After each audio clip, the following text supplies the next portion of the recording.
The communication array on Earth's Luna station picked up the signal at 14:32 Universal Time. Chief Communications Officer Sarah Chen almost dismissed it as cosmic background noise until the translation protocols kicked in. The message that appeared on her screen made her blood run cold. This is High Counselor Vexitai of the Zelani Republic. We broadcast this message on all known frequencies to any species capable of interstellar travel. Our worlds are under attack by the Karthak horde. They consume everything in their path. Our fleet is broken. Our colonies burn. We have perhaps days before our homeworld falls. We offer all our technological knowledge, our art, our culture, everything we possess to any species willing to help us. Please, we are dying. Sarah's hand shook as she forwarded the message to Admiral Marcus Rodriguez, commander of the Human Defense Fleet. The Zelani were known to humanity through limited trade contacts. They were a peaceful species, resembling tall, graceful beings with crystalline features and 6 limbs. Their technology was advanced, particularly in energy manipulation and healing sciences, but they had never shown any interest in military applications. Within an hour, the message reached Earth's governing council. Emergency sessions convened across the planet. Humanity had been spacefaring for only 2 centuries, having barely survived their own world wars and environmental collapse. They were still considered newcomers by most galactic civilizations. Admiral Rodriguez studied the star charts in his command center aboard the UES Defiance, humanity's largest battleship. The Zelani Republic was located in the Theta Quadrant, a journey of 3 weeks through hyperspace. Intelligence reports about the Karthak were sparse but terrifying. They were described as a nomadic warrior species that traveled between galaxies, consuming entire civilizations to fuel their endless expansion. Sir, his aide, Lieutenant Williams, approached with a datapad. We've received responses from other major galactic powers. The hegemony has declined to intervene, citing the distance and risk. The Trade Federation is offering thoughts and prayers but no ships. The Crystalline Empire says it's too busy with internal affairs. Rodriguez felt his jaw clench. In his 60 years of life, 40 of which had been spent in military service, he had seen humanity's greatest strength was also their greatest weakness. They couldn't stand by while others suffered, even when logic dictated caution. What about our fleet status? He asked. We have 12 battleships, 48 cruisers, and 120 destroyers ready for immediate deployment. The Colonial Defense Forces could provide another 50 ships, but they're older models. The Admiral walked to the viewport, staring at the blue marble of Earth below. Humanity had clawed their way up from a dying world, learning to fight for every breath, every drop of water, every grain of food. They had been forged in the crucible of survival on a planet that had tried to kill them for millennia. Other species called Earth a death world, a classification given to planets so hostile that only the most adapted life could survive. His communication console chimed. President Elena Vasquez appeared on the screen, her face grave but determined. Admiral, the Council has reached a decision. We're not going to abandon the Zelani to genocide. Prepare the fleet for immediate departure. Ma'am, with respect, we don't know what we're flying into. The Karthak defeated an entire galactic civilization. Our fleet might not be enough. Marcus, 200 years ago, our ancestors looked up at poisoned skies and rising seas and decided to fight instead of surrender. We didn't become spacefaring by playing it safe. Those people are dying and they asked for help. That's enough for me. Rodriguez saluted. Understood, Madam President. We'll need all available ships and volunteers from the colonial forces. You'll have them. And Marcus? Show them what Deathworlders can do. The call ended and Rodriguez immediately began issuing orders. Across the solar system, human ships began converging on the rally point near Jupiter. The aging colony ships from Mars and Europa, the mining vessels from the asteroid belt, even civilian cargo haulers were being retrofitted with weapons and armor. Captain Lisa Park of the destroyer UES Relentless received her orders while patrolling the outer rim. Her ship was old by human standards, nearly 30 years in service, but it had been lovingly maintained by her crew of 120 souls. When she announced their new mission over the ship's intercom, the response was immediate and unanimous. They were going to war. In the engineering bays of Luna Station, teams worked around the clock to outfit the departing ships with humanity's latest weapons technology. Kinetic kill vehicles that could punch through starship hulls like paper, plasma torpedoes that burned at temperatures hot enough to melt asteroids, and the newest addition to humanity's arsenal, fusion bombs designed to crack planets. Dr. James Murphy, head of the Weapons Development Program, supervised the loading personally. "These Karthak might be seasoned warriors," he muttered to his assistant, "but they've never fought humans before. They don't know what we're capable of when we're angry." The final ship to join the fleet was the UES Prometheus, humanity's newest and most experimental vessel. It carried a crew of 200 and mounted a prototype weapon system that could theoretically destroy multiple ships simultaneously. Its captain, Sarah Kim, was young for such a command, but she had distinguished herself in the colonial conflicts of the Outer Rim. As the human fleet assembled, news of their decision spread throughout the galaxy. Many species expressed shock that the primitive humans would attempt such a rescue mission. The general consensus was that they were flying to their deaths. Some civilizations even began making bets on how long the human fleet would last against the Karthak. Admiral Rodriguez stood on the bridge of the Defiance, looking at the assembled fleet through the viewport. 237 ships of various sizes, carrying nearly 50,000 of humanity's finest. They were about to travel across the galaxy to fight an enemy they had never seen, to save a people they barely knew. "All ships report ready for hyperspace jump," his navigation officer announced. "Signal the fleet," Rodriguez commanded. "Set course for the Zilani Republic. Maximum speed." As the stars elongated and the fleet entered hyperspace, none of them knew they were about to change the course of galactic history. The Karthak had conquered 1,000 worlds, but they had never faced the fury of a species that had been born in fire and forged by struggle. They were about to learn why other civilizations whispered about the humans from the death world called Earth.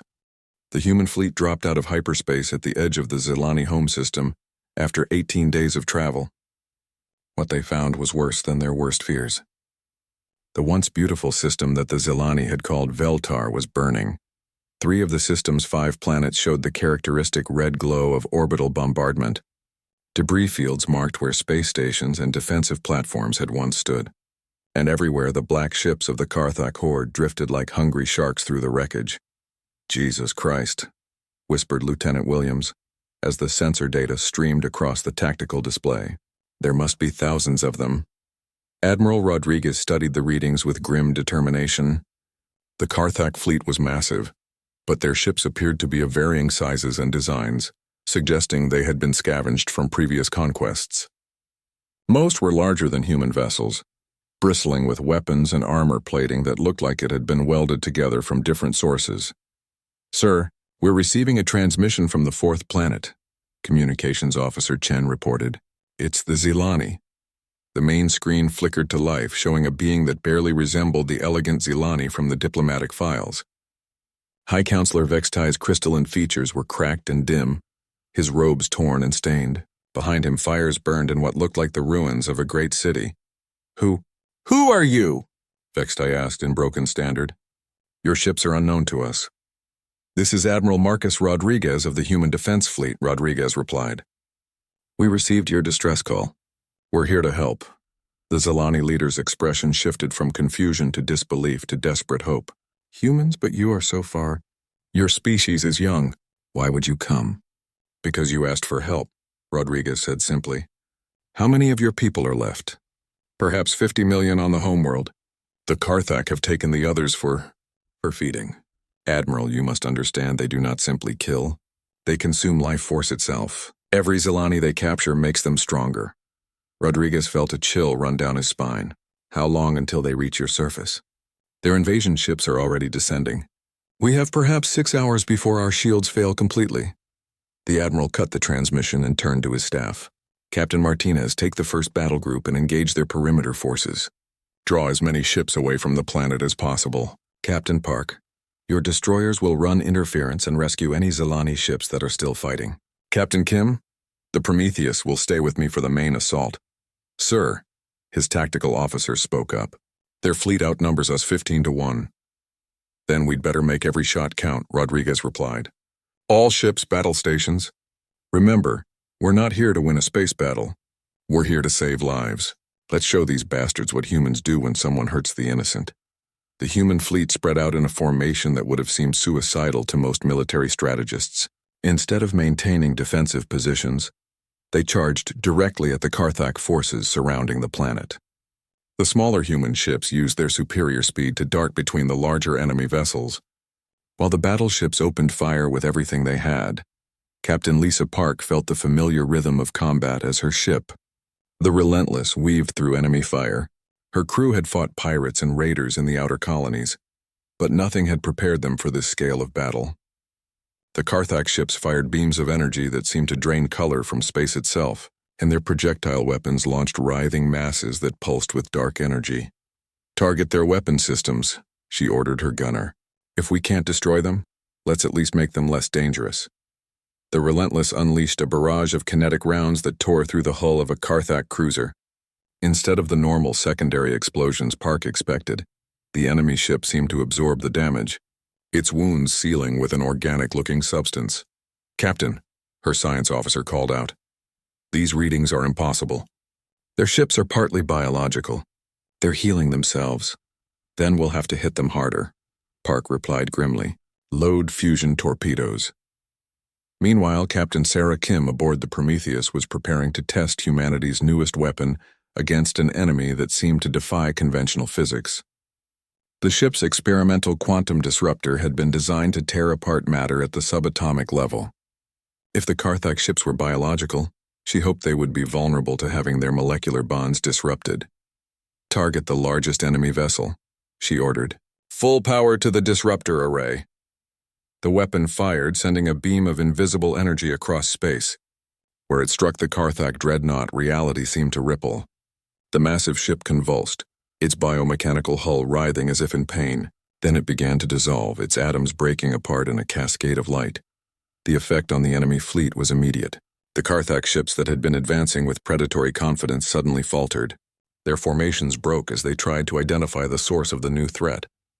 Admiral Rodriguez seized the opportunity. "All ships converge on the planetary defense grid. We need to break through their blockade and get ground forces to the surface." The human fleet pushed forward with desperate determination. They had taken heavy losses, with nearly a quarter of their ships damaged or destroyed. But they had accomplished their primary objective. The Carthax forces were scattered and confused, no longer focused solely on the planet below.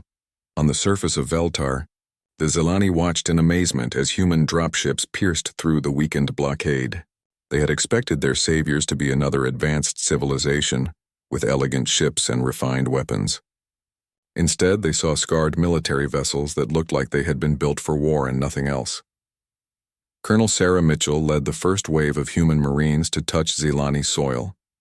She and her troops had trained for urban combat in Earth's devastated cities, fighting through the ruins left by climate change and war. The burning streets of the Zilani capital city felt familiar in a way that saddened her. "All right, people," she announced over the comm. "We're here to evacuate civilians and establish defensive positions. These Carthax want to feed on innocents? They're going to have to go through us first." The human soldiers spread out through the city with practiced efficiency. They set up medical stations using their combat field hospitals, established communication networks to coordinate with Zilani forces, and began the dangerous work of extracting civilians from the combat zone. When the first Carthax ground forces encountered human Marines, they expected easy prey. Instead, they found soldiers who fought with a ferocity that shocked them. Humans didn't just defend positions. They charged into enemy lines with weapons blazing. They used explosives with a casual disregard for their own safety that seemed almost insane.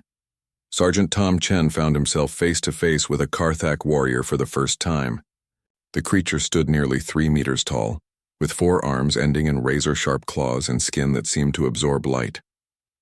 It moved with inhuman speed, but Chen had been born in the ruins of old Shanghai, where only the quick survived. He rolled under the creature's swipe, came up with his plasma rifle and put 3 shots center mass. The Carthax staggered but didn't fall, its wounds already beginning to heal. Chen smiled grimly and pulled the pin on a thermite grenade. "Welcome to Earth, you ugly bastard," he said, and dove for cover.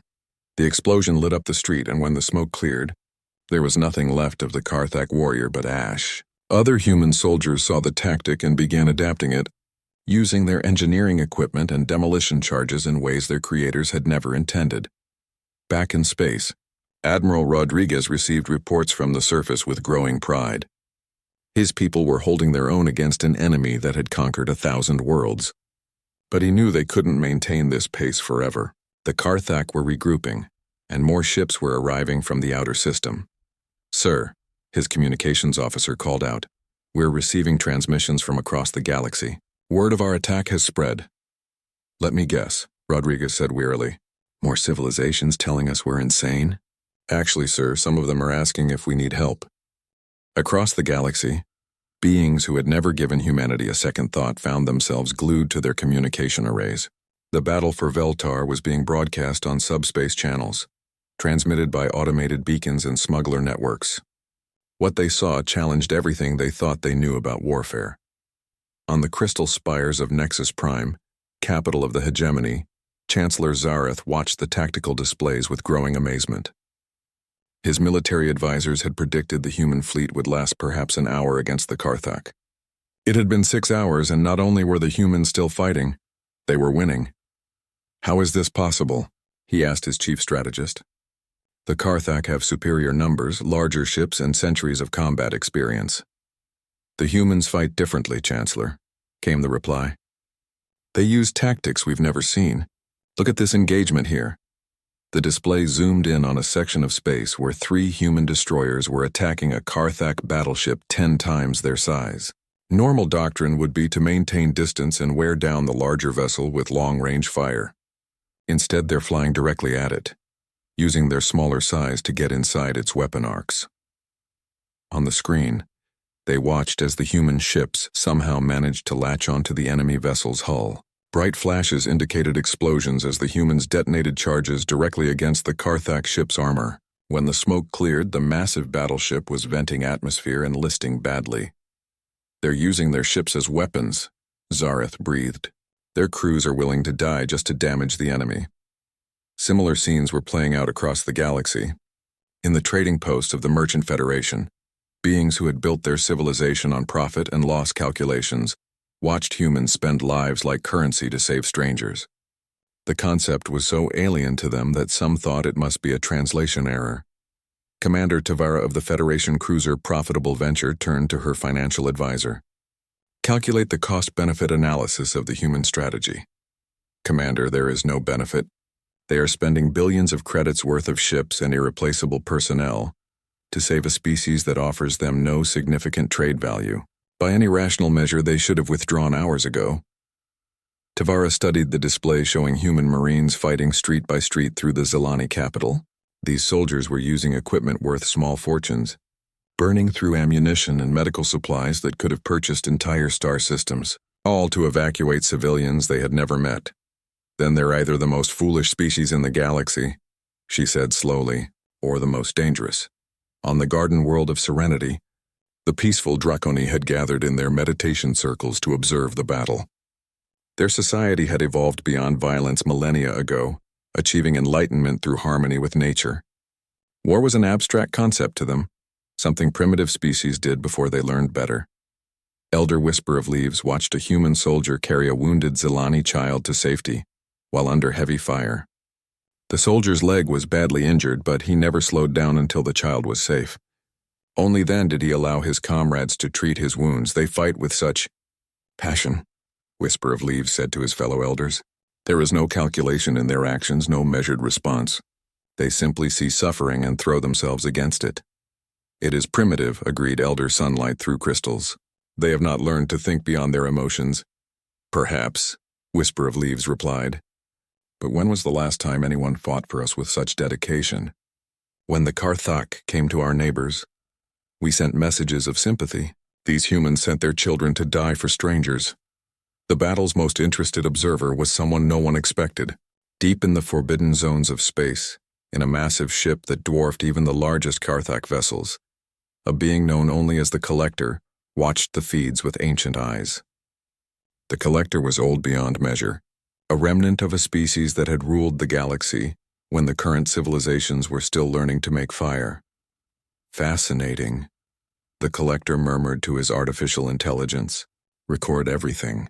These humans may be the first truly interesting development in 10,000 years.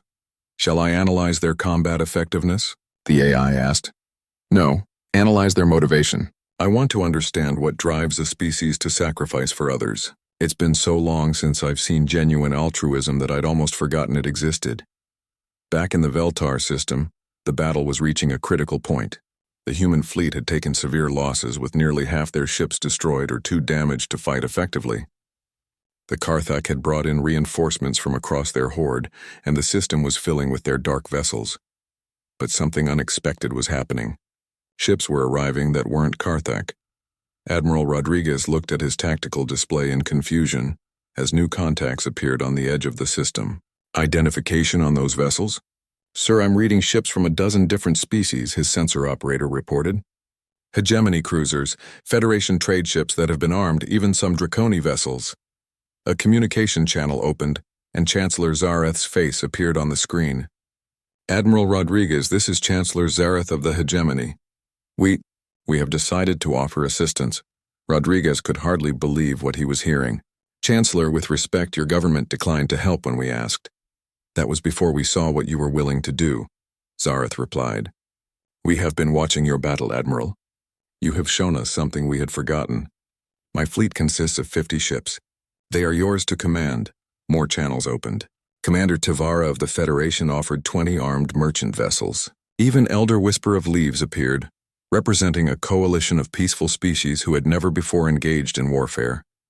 We cannot fight as you do, the Draconi Elder said, but we can provide medical aid and evacuation ships.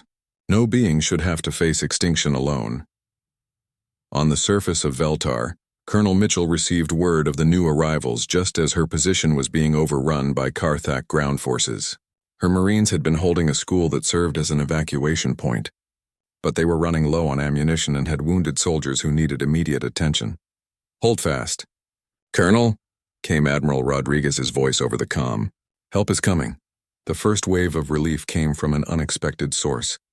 Draconi medical ships, glowing with soft bioluminescent light, descended through the atmosphere like gentle angels. They couldn't fight, but they could heal, and their medical technology was far in advance of anything the humans carried. The second wave was more dramatic. Hegemony assault ships landed with precision that spoke of military excellence, disgorging soldiers who had trained for centuries in the art of war. They took one look at the human defensive positions and shook their heads in amazement. You held this position with so few soldiers? Asked Commander Vexenol of the Hegemony forces. We had good reason to fight, Mitchell replied simply. The tide of battle began to turn as fresh forces poured into the system.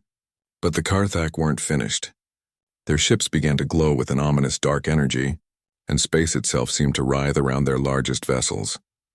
Admiral, Captain Kim called from the Prometheus, I'm reading massive energy buildups across the enemy fleet. I think they're preparing some kind of super weapon. Rodriguez felt his blood chill. If the Karthak had been holding back their most devastating weapons until now, the combined fleet might still not be enough.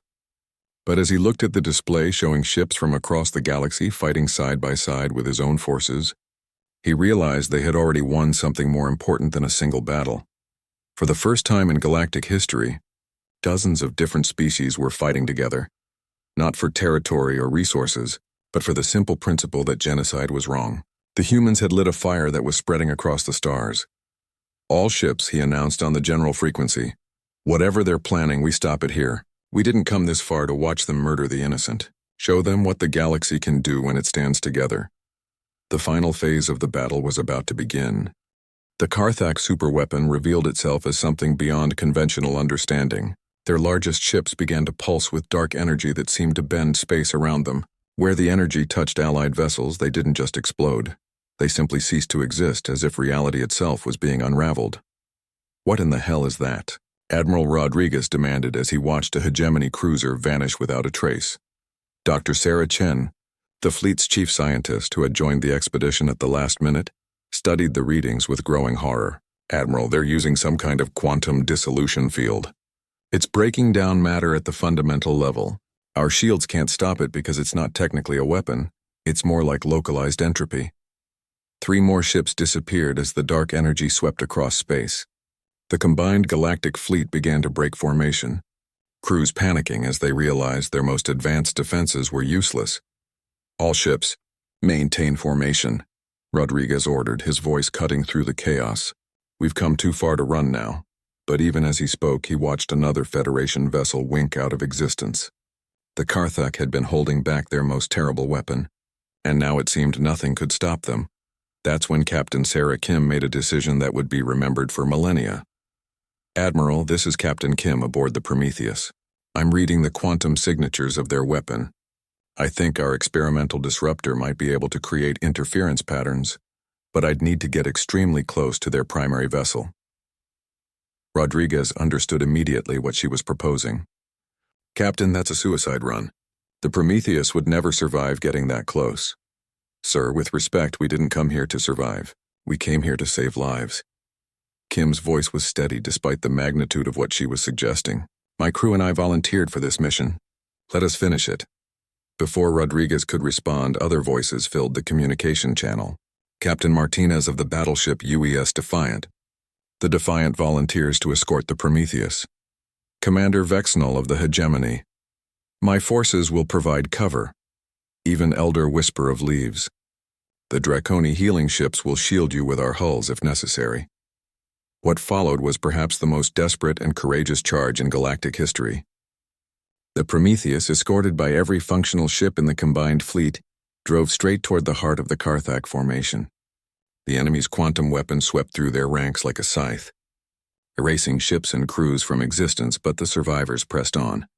Captain Park, her destroyer barely holding together after 6 hours of combat, pushed her engines beyond their safety limits. "This is for everyone who can't fight back," she whispered, and drove her ship directly into the path of the dark energy to shield the Prometheus. The Relentless vanished in a flash of distorted space, but her sacrifice bought Kim the seconds she needed. The Prometheus burst through the defensive line and opened fire with its quantum disruptor at point-blank range. The effect was immediate and catastrophic. The Karthak superweapon's energy field collapsed in on itself, creating a cascade reaction that rippled through their entire fleet. Ships that had seemed invincible moments before began to tear themselves apart as their biomechanical systems turned against each other. But the Prometheus didn't escape. Caught in the backwash of its own weapon, the ship began to break apart. Captain Kim had just enough time to transmit a final message. "Tell Earth. Tell them we did good." The explosion of the Prometheus and the largest Karthak vessel lit up the system like a newborn star. When the light faded, the enemy fleet was in chaos. Their superweapon was gone, their command structure was shattered, and for the first time in centuries, the Karthak were retreating. On the surface of Veltar, the tide of battle shifted dramatically. The Karthak ground forces, suddenly cut off from their orbital support, found themselves facing not just human marines, but a coalition of species, fighting with newfound determination. Colonel Mitchell watched in amazement as Hegemony soldiers coordinated with her marines, using hand signals when their translators failed. Draconi medics treated wounded regardless of species, their gentle nature somehow making them fearless under fire. Even Federation traders had taken up arms, fighting with the desperate courage of those who finally understood what they were defending. Sergeant Chen, who had started the ground campaign, fighting alone against impossible odds, now found himself leading a mixed squad of humans, Hegemony soldiers, and even a few Zilani who had refused evacuation. Together they pushed through the burning streets, reclaiming the city block by block. "You know what the crazy thing is?" Chen said to his alien comrades as they set up a defensive position. 6 months ago, I'd never even seen any of you people. Now I'd trust you with my life." Commander Vexnall of the Hegemony, his pristine uniform now scorched and torn, nodded grimly. "War makes brothers of strangers, Sergeant. Your species taught us that." The fighting continued for another 8 hours, but the outcome was no longer in doubt. The Karthak, faced with unified resistance for the first time in their conquering history, were being systematically driven from Zilani space. Their ships fled toward the galactic rim, carrying word of their defeat to the rest of their horde. When the last enemy vessel vanished into hyperspace, an exhausted Admiral Rodriguez stood on the bridge of his battered flagship and looked out at what remained of the combined fleet. They had lost nearly 60% of their ships and tens of thousands of lives, but they had achieved something unprecedented. They had stopped the Karthak. High Counselor Vextai appeared on the communication screen, his crystalline features now bright with hope. "Admiral Rodriguez, There are no words in any language to express our gratitude. You have saved not just our species, but given hope to the entire galaxy. We did what anyone should do when innocent people are threatened, Rodriguez replied. The question is, what do we do now? It was Chancellor Zareth who answered. Now, Admiral, we prepare. The Karthak will return, and when they do, they'll face not scattered, frightened civilizations, but a united galaxy. You humans have shown us that some things are worth fighting for. As medical ships worked to treat the wounded and engineers began salvage operations, something remarkable was happening across the galaxy. Species that had never worked together before were opening diplomatic channels. Trade agreements were being negotiated not for profit, but for mutual defense. The Galactic Council, previously a powerless debate society, was suddenly being tasked with coordinating military preparations. Dr. Chen, working in a makeshift medical station on Veltar's surface, treated a wounded Zilani child with supplies donated by the Federation and equipment designed by the hegemony. The little girl looked up at her with large, curious eyes and said something in her native language. What did she say? Chen asked the translator. She wants to know if all humans are heroes, came the reply. Chen smiled tiredly. Tell her we're just people who couldn't stand by and watch others suffer. But maybe that's the same thing. News of the victory spread across the galaxy faster than any ship could travel. On Earth, celebrations erupted in every city, as word came back that their children had not only survived, but had sparked a galactic alliance. President Vasquez, reading the casualty reports with tears in her eyes, addressed the planet. Today we lost many brave souls, but their sacrifice bought something precious, proof that the galaxy still has a conscience. Our children went into the dark to light a candle, and that light is spreading to every star. In the depths of space, the collector finished reviewing the battle recordings and made a decision that surprised even his ancient intelligence. For the first time in millennia, he set course for inhabited space. These humans and their newfound allies had reminded him why civilizations were worth preserving. The Karthak threat was far from over. Intelligence reports suggested their main horde contained millions of ships and had been moving between galaxies for eons. But something fundamental had changed in the balance of power. For the first time since the Karthak had begun their endless war, they faced organized, determined resistance. As the combined fleet prepared for the long journey home, carrying with them Zilani refugees and the seeds of a new galactic order, Admiral Rodriguez stood in the observation deck and thought about the cost of their victory. They had paid in blood and steel, but they had purchased something invaluable: hope. The galaxy would never be the same.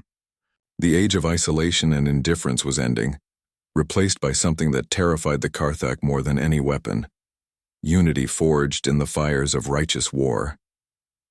6 months after the Battle of Veltar, the galaxy was transforming in ways no one had imagined. What began as a desperate rescue mission had become the foundation for the largest interstellar alliance in recorded history. The Galactic Defense Coalition, as it came to be known, established its headquarters on Harmony Station, a massive space facility built in neutral space between the major powers. The station itself was a marvel of cooperative engineering, combining human industrial techniques with hegemony precision, Federation logistics, and draconic biotechnology. Admiral Rodriguez, now promoted to Supreme Commander of Coalition Forces, walked through the station's central hub and marveled at the sight. Beings from dozens of species worked side by side, sharing technology and tactics that had been closely guarded secrets just months before. The transformation was remarkable, but he knew it was only the beginning. Commander Rodriguez, came a familiar voice. High Counselor Vextai approached, his crystalline features now fully healed and glowing with health. The Zilani had become some of the most dedicated members of the Coalition, offering their advanced medical technology and energy manipulation sciences to aid the war effort. Just Rodriguez is fine, Counselor, the human replied. What's the latest from our deep space monitors? The news is concerning. Our long-range sensors have detected massive movements in the void between. The Karthak are returning, and they're bringing more ships than we've ever seen. Our estimates suggest their main force is at least 10 times larger than what we faced at Veltar. Rodriguez nodded grimly. They had always known this day would come. The victory at Veltar had bought them time, but the Karthak horde contained the accumulated might of 1,000 conquered civilizations. How long do we have? Perhaps 8 months before they reach the outer colonies. A year before they threaten the core worlds. It should have been a death sentence. Even with the combined fleets of the coalition, they were massively outnumbered. But something had happened in the months since Veltar that gave Rodriguez hope. The galaxy had learned to fight. In the training sectors of Harmony Station, human drill sergeants worked alongside hegemony tactical instructors to forge the most effective military force the galaxy had ever seen. The differences between species that had once seemed insurmountable were now becoming advantages. Sergeant Chen, now promoted to training coordinator, watched a mixed unit of recruits practice urban combat scenarios. The team included a human pointman whose reflexes had been honed in Earth's dangerous cities, a hegemony heavy weapons specialist with centuries of training, a Draconi medic whose healing abilities could keep the squad fighting through wounds that would cripple others, and a Federation engineer who could turn any environment into a fortress. The key, Chen explained to a group of visiting commanders, is not trying to make everyone the same. We use each species' strengths to cover the other's weaknesses. Humans are natural shock troops and innovators. The hegemony brings discipline and tactical knowledge. The Draconi provide medical support and psychological warfare through their empathic abilities. The Federation offers logistics and resource management. The results were impressive. Coalition forces were achieving casualty rates and mission success percentages that exceeded anything in military history. But Chen knew the real test would come when they faced the full might of the Karthak. In the research laboratories of Harmony Station, Dr. Sarah Chen led a team of scientists from across the galaxy in developing new weapons and defensive systems. The cooperation was unprecedented. Technologies that each species had spent millennia developing were being freely shared and improved upon. The breakthrough came when we combined human kinetic weapons with hegemony energy shielding and Zelani quantum manipulation, she explained to Admiral Rodriguez during his weekly briefing. We've created projectiles that can punch through Karthak bioarmor and disrupt their healing processes. What about their super weapon? The quantum dissolution field? We think we have a solution for that too. The Draconi's bioships have a natural resistance to quantum disruption, something about their living hulls being able to adapt at the molecular level. If we can modify our ships with biocomponents, we might be able to withstand their most devastating attacks. Rodriguez studied the technical specifications with amazement. 6 months ago, each species had been struggling with their own limitations. Now, by working together, they were achieving things that none of them could have imagined alone. But not everyone in the galaxy was pleased with the new developments. In the shadows of civilized space, other forces were moving. The Syndicate, a criminal organization that had profited from the chaos and isolation between species, saw the coalition as a threat to their operations. They began reaching out to fringe groups and discontented populations, spreading propaganda about the dangers of cooperation. These aliens will dilute our pure culture, proclaimed Senator Harrison of the Earth Isolationist Party during a broadcast that reached millions of humans. We should be expanding human power, not sharing it with Xenos. Similar voices arose across the galaxy. The hegemony purist movement argued that working with lesser species degraded their ancient honor. Some Federation traders complained that sharing technology would hurt their profit margins. Even peaceful Draconi faced criticism from traditionalists who believed violence was never justified. But these voices found little support among the populations that had witnessed the Battle of Veltar. The images of species fighting and dying together for strangers had changed something fundamental in galactic consciousness. Captain Sarah Kim, who had survived the destruction of the Prometheus thanks to a last-second emergency teleport by Coalition rescue ships, now commanded the new flagship UES Unity. The ship itself was a symbol of the new alliance, built with materials from a dozen worlds, powered by fusion technology perfected by humanity and the hegemony, and equipped with weapon systems that combined the best innovations of all member species. You know what I love most about this ship? She told her mixed-species crew as they conducted shakedown runs. Every system on board represents someone who decided that cooperation was more important than pride. Her crew agreed. Lieutenant Zextal, a hegemony officer, worked seamlessly with Chief Petty Officer Murphy, a gruff human engineer. Dr. Soothing Waters, a Draconi healer, had developed treatment protocols that worked for all Coalition species. Even their newest crew member, a former Federation trader named Profit Seeker, had embraced the mission despite giving up significant personal wealth to join the military. The transformation wasn't limited to the military. Across Coalition space, cultural exchanges were flourishing. Human music with its raw emotional power became popular among hegemony youth. Draconi meditation techniques helped human stress disorders. Zilani art forms inspired new architectural movements on dozens of world's children, who grew up during this period would later be called the first generation, the first beings in galactic history to grow up thinking of cooperation between species as normal rather than exceptional. But perhaps the most significant development was happening in the deepest reaches of space, where the mysterious collector had emerged from millennia of isolation. The ancient being's ship, larger than most space stations, approached Harmony Station broadcasting identification codes that hadn't been used since the dawn of galactic civilization.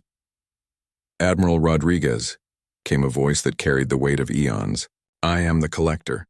I have observed your species and this coalition with great interest. I offer my knowledge and resources to your cause." Rodriguez, despite all the wonders he had witnessed in recent months, was stunned. The collector was a legend, a being said to have existed since before the current galactic civilizations arose. If the stories were true, he possessed technology and knowledge that could turn the tide against the Karthak. "Why?" Rodriguez asked simply. "Why help us now?" "Because you have reminded an old being what civilizations are for," the collector replied. "They exist not to accumulate power or knowledge, but to protect and nurture life. The Karthak have forgotten this truth if they ever knew it. You have remembered it. As the coalition prepared for the coming storm, they did so with resources and capabilities that none of their individual species could have achieved alone. The galaxy was united as never before, bound together by the simple recognition that some things were worth fighting for.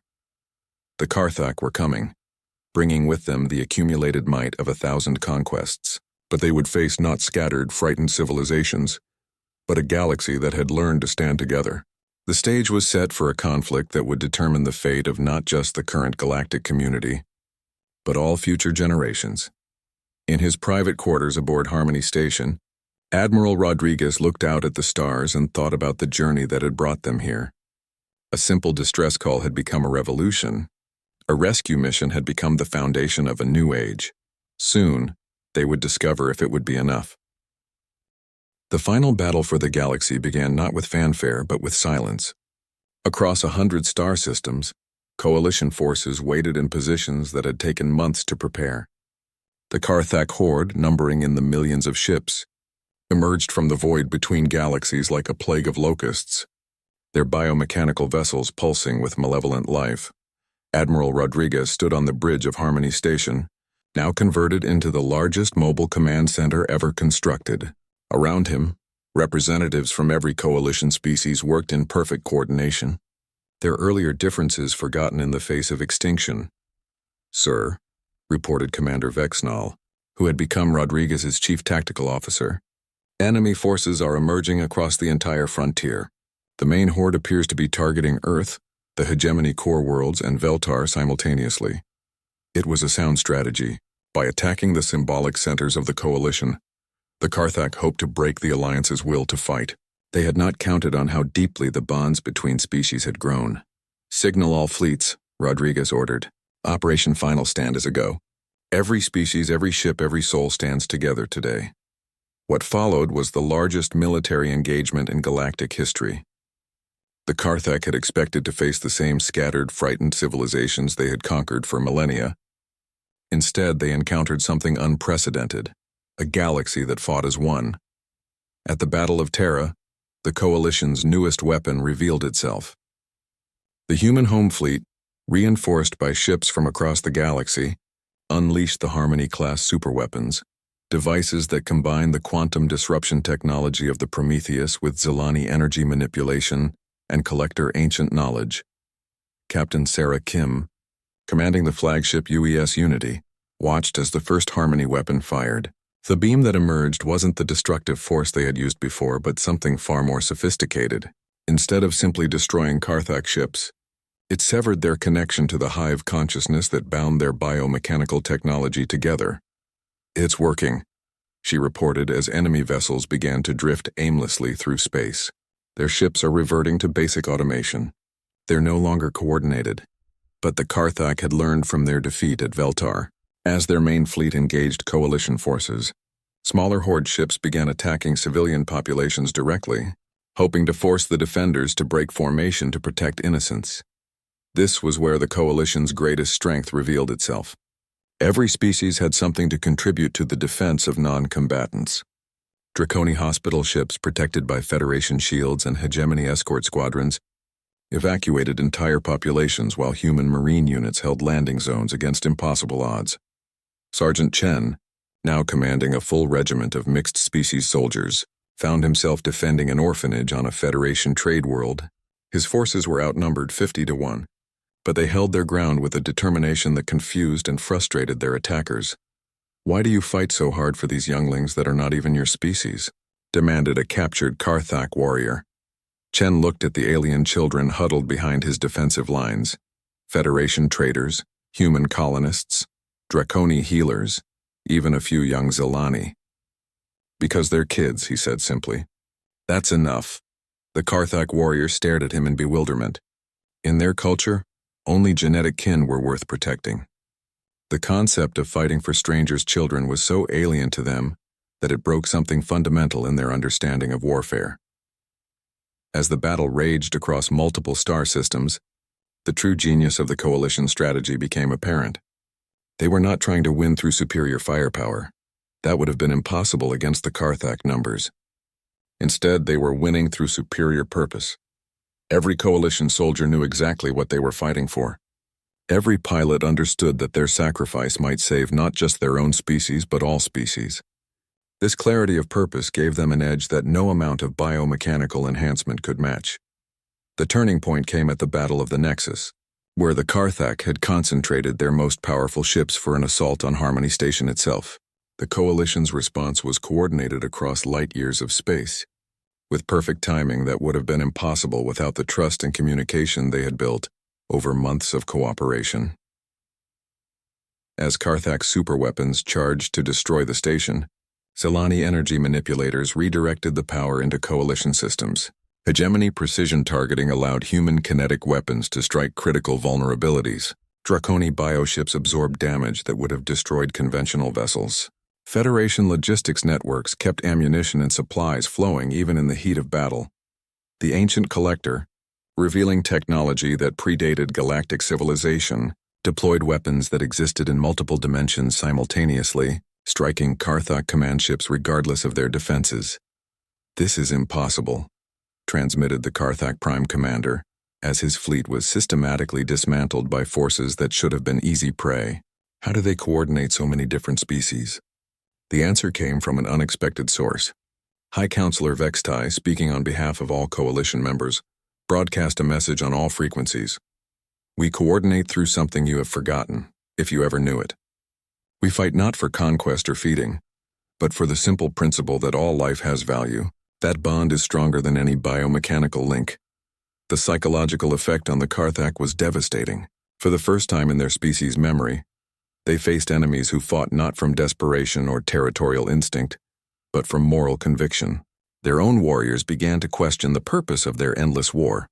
The final blow came from humanity's newest innovation, inspired by their Deathworld origins.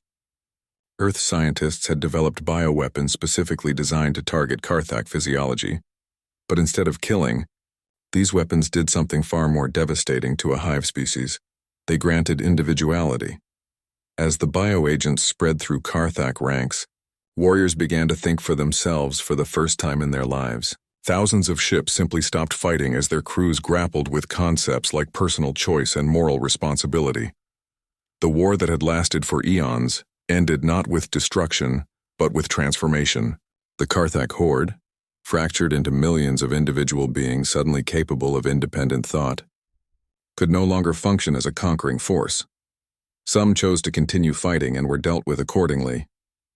But many others, overwhelmed by their new awareness, surrendered and asked for something unprecedented in their history: mercy. The Coalition's response defined the new galactic order. Instead of execution or imprisonment, they offered rehabilitation.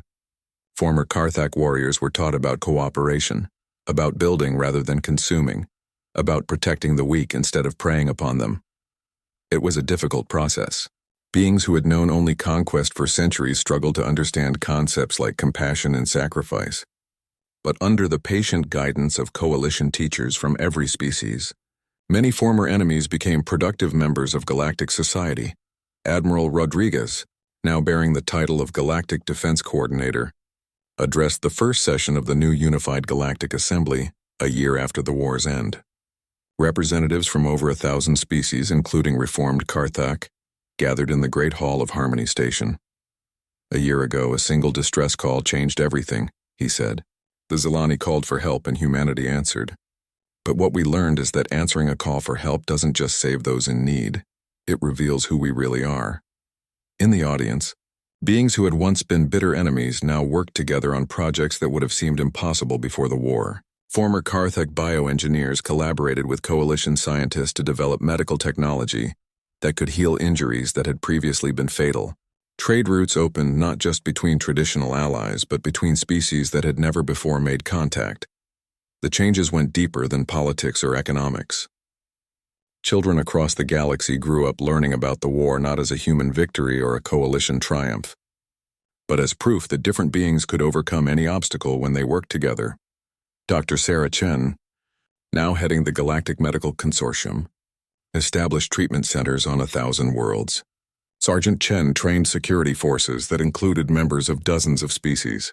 Captain Kim commanded exploration fleets that pushed the boundaries of known space, spreading the coalition's message of cooperation to newly discovered civilizations. High Counselor Vex Tai, speaking at the dedication of a memorial to those lost in the war, perhaps summed it up best. When we sent our desperate call for help, we expected either silence or a quick rescue. We never imagined we were asking for a transformation of galactic civilization itself. The memorial bore the names of beings from every species who had died in the conflict, but its inscription was simple. They answered the call. On Earth, President Vasquez visited the families of those who had not returned. In her addresses, she reminded them that their children had not just saved the Zilani, or defeated the Karthak, or even protected the galaxy. They had proven that the universe was not ruled by the strongest or the most ruthless, but by those willing to stand up for what was right. The galaxy was,